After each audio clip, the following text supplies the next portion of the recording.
మీరు చిత్రీకరించిన హీరోయిన్స్లో sir most beautiful ఎవరు? ఇది అడగలేక ఆపుకోలేక అడుగుతున్నా. అంటే ఒకే మనిషి అండి, ఇంకెవరూ లేరు. భానుప్రియ గారితో మీ ప్రయాణంలో ఆవిడకి మీరు నేర్పించిన నటన మెళుకువలు ఏంటి? అంటే ఎందుకంటే ఆవిడ ఒక ఫ్రెష్ ఫేస్, రంగు తక్కువ, ఇది కూడా గతంలో అక్కడక్కడ చెప్పారు, పూర్తిగా కాదు, కానీ రంగు తక్కువ. ఎలా కన్విన్స్ అయ్యారు మీరు అంతటి ఒక అందగత్తె అవుతుంది ఈవిడ అని? ఆ తర్వాత ఆవిడ ఒక ట్రెండ్ సెటర్, స్వర్ణకమలం కావచ్చు, తర్వాత ఇతర సినిమాల్లో కూడా. ఏమోండి, నాకు అనిపించిందండి ఆ మనిషి గురించి. నేను ఏదైతే ఫీల్ అయ్యానో ఆ ఫీల్ నిజమైంది అంతే. ఆ మనిషిని నేనే మళ్ళా నాతో పాటు కెమెరామెన్ కూడా కన్విన్స్ కాలేదు ఆ మనిషిని హీరోయిన్ అంటే. అది కూడా చెప్తే ఆ మధ్య అతనికి ఎక్కడ కోపం కూడా వచ్చింది. ఎవ్వరూ కాలేదండి. ఏమన్నారు? అతను అంటాడు, ఆ తెల్ల గులాబీలు అనే సినిమాకి ఇతనే కెమెరామెన్, ఆ అమ్మాయి బాగుంటుంది, ఆ అమ్మాయిని పెట్టి అంటాడు. అమ్మాయి పేరు కల్పన, ఇళవరసి అండి తమిళ్లో. లేదు, నాకు ఈ మనిషే బాగుంది.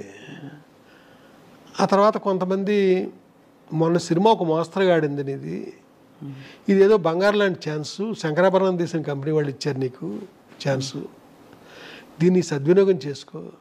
ఏంటి ఆ నల్లటి మేడుగుడ్లు దాన్ని పట్టుకుని విశాల నేత్రలు అంటావేంటి, ఇలా మాట్లాడారండి కొంతమంది. నాకు ఆ అమ్మాయే బాగుంది.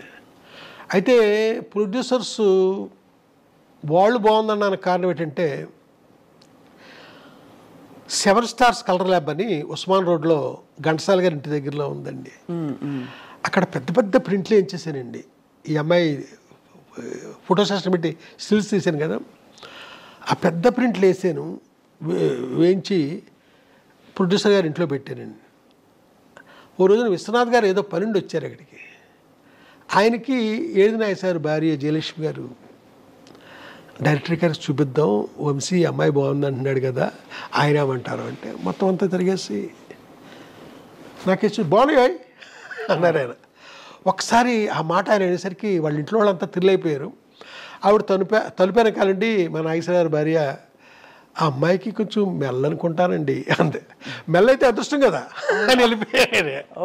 అంతేనండి, అక్కడతో సెట్ అయిందండి.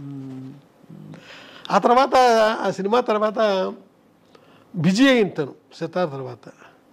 నేను అడిగాను, బిజీ అయ్యేట కదా నువ్వు అని. ఏం బిజీ, మోడర్న్ డ్రెస్లో ఉన్న క్యారెక్టర్లు ఎవరు ఇవ్వట్లేదు అంది. అప్పుడు అన్వేషణలో తనని మోడర్న్ డ్రెస్సులతో చూపించారు. ఓహో అద్భుతం. చూపించేసరికి అక్కడి నుంచి ఈ చిరంజీవి గారి సినిమాలు అయితే, కృష్ణ గారి సినిమాలు, శోభనబాబు గారి సినిమా, ఇలాగా గువ్వా గోరింకతో మొదలుకొని అసలు ఒక స్టెప్, అన్ని స్టెప్పులు, అన్ని డ్రెస్సులు. ఆ తర్వాత సినిమా ప్రేమించి పెళ్ళాడు, ఇలాగ మీలాగ శారీ కట్టుకుని చక్కగా పెద్ద బొట్టు అక్కడే మొదలైంది ఆ సినిమాతోనే, పెద్ద బొట్టు. అలాగా ఆ సినిమాలో చూపించానండి. ఆ తర్వాత క్లాసికల్ డ్యాన్సర్గా ఆలాపన, అదే ఆఖరి ఫిల్మ్ ఆవిడతో. ఎలా ఉండేది సార్ భానుప్రియ గారి డాన్స్? ఇప్పటికి కూడా స్వర్ణకమలంలో ఆవిడ గ్రేస్, ఆరితేరిన క్లాసికల్ డాన్సర్స్ అంటే పర్ఫార్మర్స్ ఎవరైతే ఉంటారో స్టేజ్ల మీద పెద్ద పెద్ద 1-2 గంటల ప్రదర్శనలు ఇచ్చే వాళ్ళకంటే కూడా భానుప్రియ గారి అభినయం, ఆవిడ నృత్యం అంటే అంత అందంగా ఉంటుందంటారు. ఒక డైరెక్టర్ కళ్ళతో మీరేం ఫీల్ అయ్యారు ఆవిడ నటన? నేను ఫీల్ అవ్వడం కాదండి, ఒక్క హీరోయిన్తో మట్టుకి తన అంటే ఇక్కడ మీకు ఒకటి చెప్పాలి, భానుప్రియది ఫోర్స్ అండి, వాళ్ళ చెల్లెలది గ్రేస్. విపరీతమైన ఫోర్స్తో చేస్తాడు తను. వాళ్ళ చెల్లెలు చాలా గ్రేస్తో చక్కగా చేస్తుంది, శాంతిప్రియ. అది అంటే అమ్మాయికి నేను నిశాంత అని పేరు పెట్టాను, వాళ్ళు మార్చుకున్నారు అనుకుంటే తర్వాత శాంతిప్రియ అని పక్కన పెట్టండి, అది అప్రస్తుతం. అయితే ఒకే ఒక హీరోయిన్తో భానుప్రియ డ్యాన్స్ గురించి మాట్లాడాను. ఆ అమ్మాయి కూడా తలంచి అద్భుతంగా అదండి ఆ భానుప్రియ. ఆ అమ్మాయి ఎవరంటే శోభన. ఏప్రిల్ 1 విడుదలప్పుడు. అవును, శోభన గారు కూడా భలే డాన్స్ కాబట్టే శోభనతో మాట్లాడాను. శోభన అద్భుతంగా యాక్సెప్ట్ చేసిందండి ఆ రోజుల్లో. ఏంటి భానుప్రియ గారి నృత్యం గురించి? అవునండి. శాంతిప్రియ గారు గ్రేస్ అంటే ఏమిటి సార్, అర్థం ఏంటి? మీకు ఆ గ్రేస్ ఫోర్సును అయ్యో 2 షాట్లు చూపిస్తే మీకు ఎక్స్ప్లెయిన్ చేయగలను, మామూలుగా నోటితోనే చెప్పలేనండి. అంటే భానుప్రియ గారి ఆవిడ బాడీ లాంగ్వేజ్లోనే ఒక ఫోర్స్ ఉందండి. ఆ చెల్లెలు చాలా గ్రేస్గా గమ్మత్తుగా నవరంగులో ఆవిడలాగా అలాగా ఆ అమ్మాయి ఆడద్దండి. అందులో ఒక లాలిత్యం, ఇందులో ఒక రకమైన గగురుపాటు రెండు. కానీ ఏదేమైనా సార్ భానుప్రియ గారు, వంశీ గారు భానుప్రియ గారిపై చిత్రీకరించిన పాత్రలు, యాంగిల్స్ కావచ్చు, ఫ్రేమ్స్ కావచ్చు, అది ఒక నిజంగా ఒక పెయింటింగ్లా ఉంటుంది సార్. ఆ తర్వాత తను ఇంకొక సినిమా నెక్స్ట్ చేయడం జరగలేదు. ఆ సినిమా పేరు గాలికొండపురం రైల్వే గేట్. దాంట్లో లతా మంగేష్కర్ గారు 3 పాటలు పాడారండి. ఒక పాట నేను మా ఇళయరాజా గారు రాశాము, అంటే పల్లవి ఆయన రాశారు, చరణాలు నేను రాశాను. ఇంకొక పాట మహర్షి సినిమాలో కొత్తతన ఛాన్స్ ఇచ్చాను, అద్భుతమైన పాట, సుమం ప్రతి సుమం సుమం. అయ్యో చాలా బాగా, ఏం పాట సార్ అది మా ఫ్రెండ్తో రాయించాను, అదే ఫస్ట్ ఛాన్స్ అండి. అది ఆయనతో 2వ పాట రాయించాను. 3వది వేటూరు గారు ఎవరో రాశారంటున్నారు. 3 పాటలు పాడారు. ఈ సినిమా జరగకపోవడానికి కారణం సార్? జరగకపోవడానికి కారణం ఏంటంటే వెంకటేష్ గారు హీరో అనుకున్నామండి. రామానాయుడు గారు కథ విన్నారు, నేను చెప్పలే కథ, వేమూరి సత్యనారాయణ గారు చెప్పారు. విని ఇది హీరోయిన్ కనపడుతుంది ఆ కథ అంతాను, మా అబ్బాయిని ఒక కమర్షియల్ హీరోగా నేను ఇచ్చేద్దామని కొత్తగా తీసుకొచ్చాము, మా అబ్బాయి ఇలాంటి వాటిలో యాక్ట్ చేస్తే కాదు కదా. ఆ తర్వాత ఇది హిచ్కాక్ సినిమా లాంటి సినిమా కథ, ఇది డైరెక్టర్ పేరు వస్తుంది, లేదా హీరోయిన్ పేరు వస్తుంది, మా అబ్బాయిది ఏముంది దీంట్లో, ఏమైనా మంచి కథ పట్టరండి, ఇది వద్దు ఆయన అన్నంతో ఆ ప్రొడ్యూసర్లు. వెంకటేష్ హీరో అంటే అది వేరే విధంగా ఉంటుంది కదా, రామానాయుడు గారు వెనకాల నుండి మనకి బ్యాక్గ్రౌండ్లో ఆయన నుండి చేసేది, ఆ విధంగా అది ఇదయింది. ఆ తర్వాత భానుప్రియ కాకుండా విజయశాంతిని కూడా అనుకున్నాం. తర్వాత ఇటు కాకుండా సినిమా ఆగిపోయింది. ఈ సినిమా ఆగిపోయింది. తర్వాత భానుప్రియ గారితో మీరు పనిచేయడం జరగలే కదా సార్? లేదండి, జరగల. అదొక గొప్ప. అంటే ఇప్పుడు నేను తొందరలో సినిమా చేయబోతున్నాను, దాంట్లో ఒక అమ్మవారి క్యారెక్టర్ ఉందండి.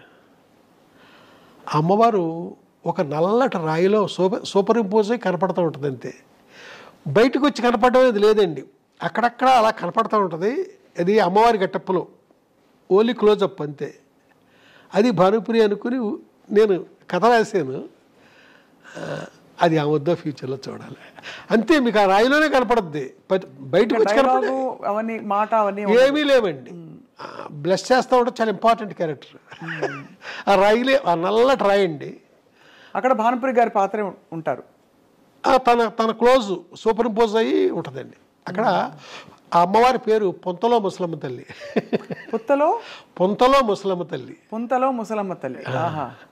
అంతేనండి, తప్ప ఇంకా మనకి ఎక్కడ. అడిగారా సార్ భానుప్రియ గారిని? అంటే లేదండి, ఆవిడతో మాట్లాడి ఆవిడ చూసే ఒక 35 ఏళ్ళు 38 ఏళ్ళు అయింది ఆవిడ చూసి. ఆవిడతో ఎప్పుడు మాట్లాడింది కూడా ఎప్పుడు లేదండి, వాళ్ళ నెంబర్లు కూడా నా దగ్గర లేవు. రేపొద్దున ఆ సినిమా అప్పుడు మెటీరియలైజ్ అవుతుంది, ప్రొడ్యూసర్లకు కూడా చాలా ఇష్టంగా ఉన్నారు వాళ్ళు. ఆ తర్వాత ఏం జరుగుద్దో నాకు తెలియదు. ముందు ప్రేక్షకులందరూ ఇష్టంగా ఉంటారు సార్, అప్పటి హిట్ కాంబినేషన్ మళ్ళీ ఇలాగైనా సరే, అంటే ఈ విధంగానైనా మళ్ళీ తెరపై ఎప్పుడు మనకు ఆ రాయిలో సూపర్ ఇంపోజే కనపడద్దు, మనిషి మామూలుగా బయటకు వచ్చి కనిపించరు. అదే బట్ చాలా వైటల్ ఇంపార్టెంట్ క్యారెక్టర్ అండి. ఆ క్యారెక్టర్ లేకుండా ఉండాలి అంతా కాదు, అక్కడక్కడ తను ఆ క్యారెక్టర్ లేకుండా మీకు అక్కడ సీన్ లేదు, ఆ సీన్ లేకుండా ఈ కథ లేదు. వంశీ గారికి మరి అంత అందమైన హీరోయిన్లు ఎలా ఉన్నా కూడా అంత అందంగా చూపించిన వంశీ గారు, మరి మీకు ఈ తరం హీరోయిన్లు నచ్చుతారా సార్? మరి నేను ఈ మధ్యకాలంలో సినిమా చేయలేము, మళ్ళీ ఇప్పుడు చాలా కాలం తర్వాత చేయబోతున్నాను, చూడాలి నచ్చేలాగా. ఏమనిపిస్తుంది ఇప్పుడు చూస్తున్న సినిమాలు? మీరు సినిమాలు చూస్తారు కదా సార్? బలే అంటే నేను థియేటర్కి వెళ్ళి చూస్తానండి. థియేటర్కి వెళ్ళి అన్నీ చూస్తారా? అన్ని. ఈ మధ్యకాలంలో వచ్చిన చాలా సినిమాలు, చాలా మంది హీరోయిన్లు చూస్తుంటారు. ఈ మధ్యకాలంలో నాకు బాగుందంటే కా అనే సినిమా వచ్చింది కదా, ఆ అమ్మాయి నాకు బాగుంది. అంటే ఆ సినిమా తప్ప ఇంకెవరు నచ్చలేదు సార్ పెద్ద ఇప్పుడు మనకి? బొక్కుని మీకు అడిగారు కాబట్టి వెంటనే స్ట్రైక్ అయింది. సాయి ఇప్పుడు బాగా మీకు డాన్స్ మీద మీరు దృష్టి పెడతారు, బాడీ లాంగ్వేజ్ మీద పెడతారు కాబట్టి సాయి పల్లవి. అయ్యో అమ్మాయి అద్భుతం, అసలు మాట్లాడొద్దండి. శ్రీలీల బాగుంటారండి వాళ్ళంతా. సాయి పల్లవి అంటే అసలు నేను ఇంకో మాట మాట్లాడండి నేను. అవునా సార్? అంటే అమ్మాయిలో గ్లామర్ అది కాదు, అద్భుతమైన పర్ఫార్మర్ అమ్మాయి, మామూలు పర్ఫార్మర్ కాదు, చాలా అద్భుతం. ఎంతో మంది మనకి గుర్తొస్తారండి, చాలా అద్భుతమైన. సార్ మీ ప్రయాణంలో మీరు ఇంత భావుకులు, ఇది ఉండబట్టుకోలేక అడుగుతున్నా, మీకు ఎందుకు బ్యాగులు ఇష్టం అని ఎలా అడిగితే అడుగుతారు. మీ స్త్రీలతో మీ సంబంధాలు ఎలా ఉండేవి చిత్ర పరిశ్రమలో? నేను నాకేంటో తెలియదండి, నాదంతా మానసికమైన సంబంధం తప్ప ఫిజికల్గానే పెట్టుకోనండి. ఏంటో తెలియదు నాకు ఎవరితోని.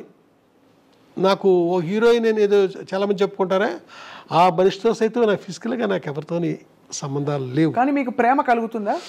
అదేంటోనండి, మనిషి మీద ఒకనొక ఇష్టం. ఇప్పుడు ఈ సినిమాలు ఉదాహరించడం చాలా పెద్ద ఇదిగా ఉంటుంది, బాగోదు. మానసికంగా నేను ఇష్టపడడం తప్ప ఇదేం చేయను. ఓసారి ఒక ఇన్సిడెంట్ జరిగిందండి, బ్యాంకాక్ వెళ్ళామండి. కొందరు రైటర్స్తో పాటు బ్యాంకాక్ వెళ్ళాల్సి వచ్చింది ఒక అతను కలవడానికి, ఒక హీరోని.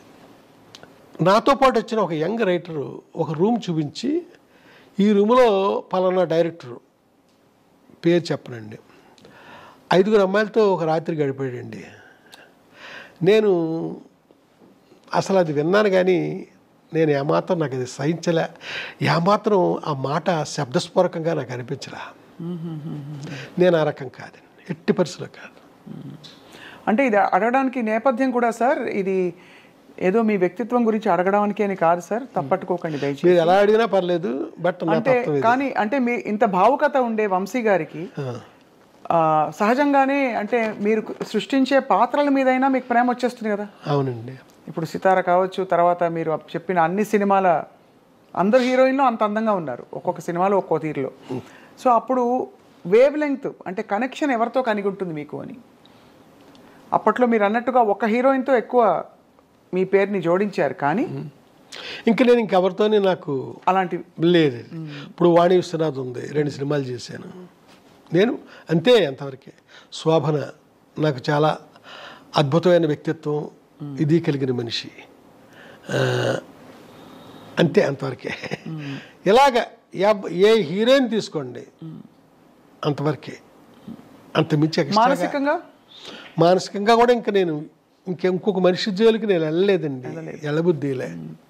ఇక్కడ ఒక మనిషిని మర్చిపోతే ఎడుదేమో, అప్పటికి ఎప్పటికీ మర్చిపోకుండా ఉండడం, అలాగే మనసులో ఉండిపోయారు అంతే, అంతవరకే. మళ్ళా ఇంకొక అడుగు ముందుకి కూడా వేయనండి నేను.